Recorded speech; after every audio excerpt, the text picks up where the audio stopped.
Hello guys, this is Janis Weininger from DNA Lab.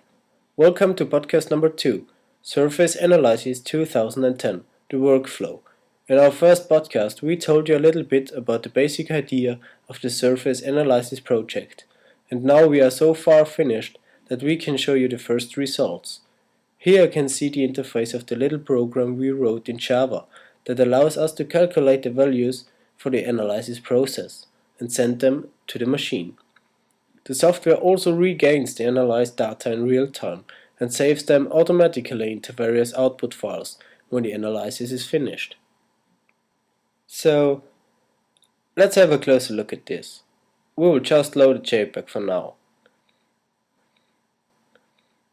You can see now when the picture is loaded, a new window pops up. In here you can define the parameters after which the analysis should be done. On the top of this window here, you can see on the chosen file the file path of the loaded picture, and the image preview gives you a small thumbnail. In the other groups in here you can set the parameters. So the analysis setup sets the overall way of operating. DRI is a downraster function. That means that the picture size gets resized to fit the size of the surface analysis machine, which is 12:7 in its first generation. The PPP represents a pixel per pixel mode, so this analyzes all pixels in blocks of 84. The color range sets the ranges which should be analyzed, so if you would uncheck the green button here, just red and blue would be considered within the following process, but for now we will check this again.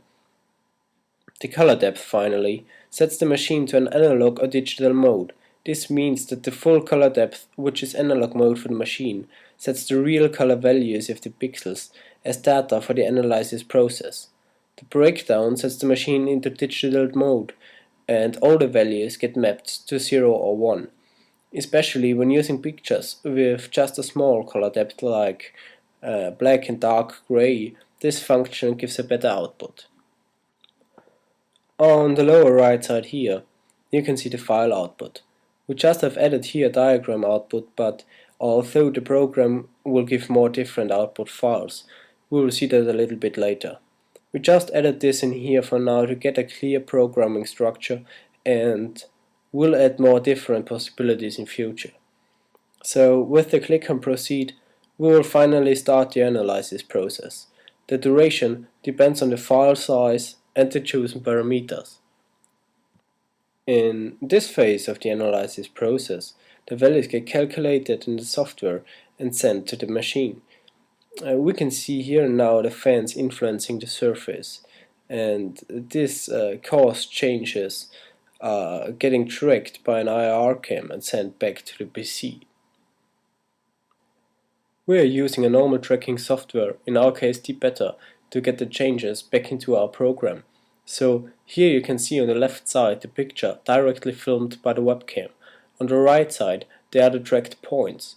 They are changing constantly, and each new point that appears throws an event that gets recognized by our software and stored temporarily into the RAM to produce the output when the process is finished. With each point, several information like position and some of the time variables get stored. With help of these values, the file output will get generated later. So, when the process is finished, all output files will get generated and saved automatically in the same folder as the input file. As you can see, there are several files now in here. There are two JPEGs. One is the input file and the other is the diagram output. We also have an XML file in here which contains all the data gained through the process, and this is a Rhinoceros 3DM-cut file, and the last one is a GML file which can be used and further processed in many ways. So let's have a closer look at all this output. At first we will take a look at the basic XML structure of the output. In this file, all positions that occurred in the tracking process are saved with the appropriate information like coordinates and time values. So you can see that there are a lot of them, and at the moment we are tracking about 120 up to 150 events per second in the analysis process. The final number of events then depends on the kind of input and analysis mode, and of course on the length of the analysis process. So the next one is the diagram output. We made this basically just for debugging purposes, so that we can see quickly an output that is comparable to other analyzers. In here you can see on the x and the y axis always a multiplication of the time and the x or y coordinate value. So each tracked point gives 1 point in this kind of radial diagram. So more darkened areas are visualizing higher values within the binary structure of the input file. And we want to develop this way of output further later in the project when we start to program an application that allows us to use the output data in real time and to create personal types of diagrams and things like that. So now we'll take a look at the Rhinoceros 3DM file. What you can see now is a direct use of the output coordinates and time values to create a 3D point cloud. So in here there are now about 22,000 points, and it takes about 2 seconds to load them into Rhino.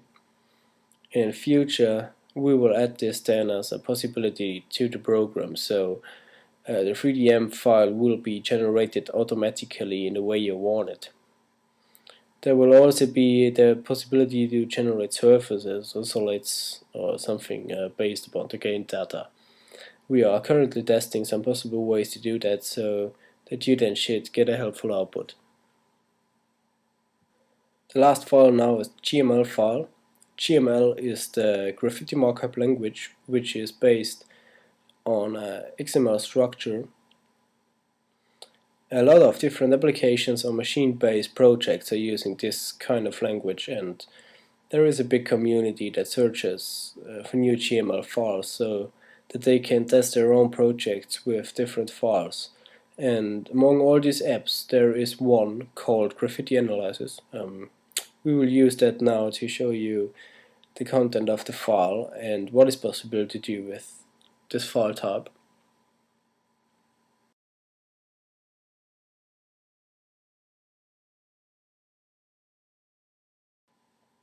So that's it for now. I thank you for this time, and stay tuned for more upcoming information about this project, and hope to see you next time.